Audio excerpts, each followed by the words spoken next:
Hey everybody, I wanted to talk about a tax planning strategy that maximizes the after-tax value of our wealth over time, which is the key, right? I don't talk about it a whole lot because I take it for granted. I assume that everybody is doing this and every advisor is looking for these opportunities every day. But just talking to a few firms and people out in the public the last few months, I realized that perhaps I shouldn't take it for granted because not everyone seems to be doing this, and certainly not on a daily basis.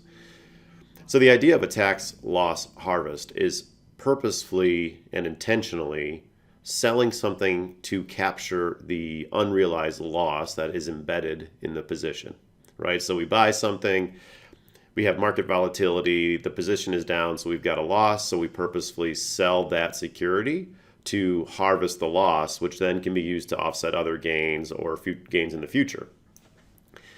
However, the key is we don't want to sell something and just sit out of the market and wait for the market because the market could rebound and then we're going to miss out on that opportunity, in which case we're actually in a worse position than if we would have just held that position and not captured the loss.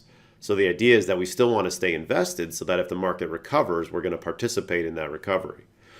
However, there is a catch.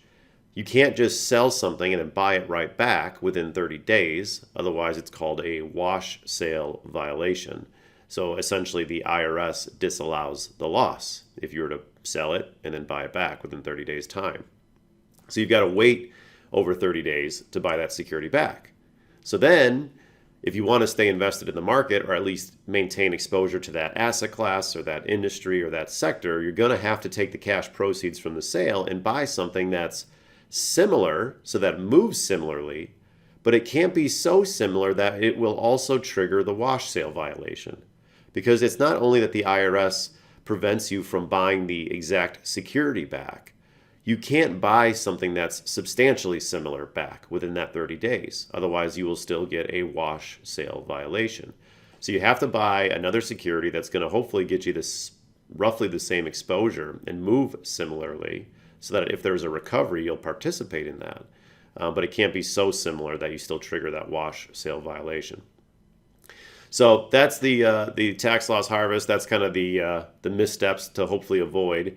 The key is a lot of advisors maybe only look for these opportunities quarterly or annually, whereas I have a software that allows me to constantly scan my clients' accounts for these opportunities all the time. And so if all of a sudden there is a loss position where it triggers certain thresholds, I will get a notification that there is a loss that's available for me to harvest, and then I can choose whether or not to execute that strategy. And sometimes you don't, depending on client circumstances or depending if there is a good substitute for that security. So there's a lot of factors that go into whether or not you're going to execute that. But at least we're constantly scanning for these opportunities so that we can continue to maximize the after-tax value of our wealth over time. One thing to note is that if you were to do this, when you buy something similar, you're resetting your cost basis lower.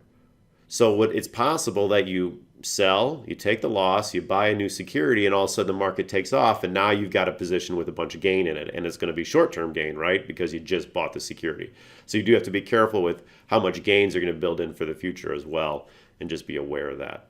So lots of factors to consider, but it's something that should be looked at for all your client accounts on a daily basis, and try to take advantage of those opportunities if it makes sense.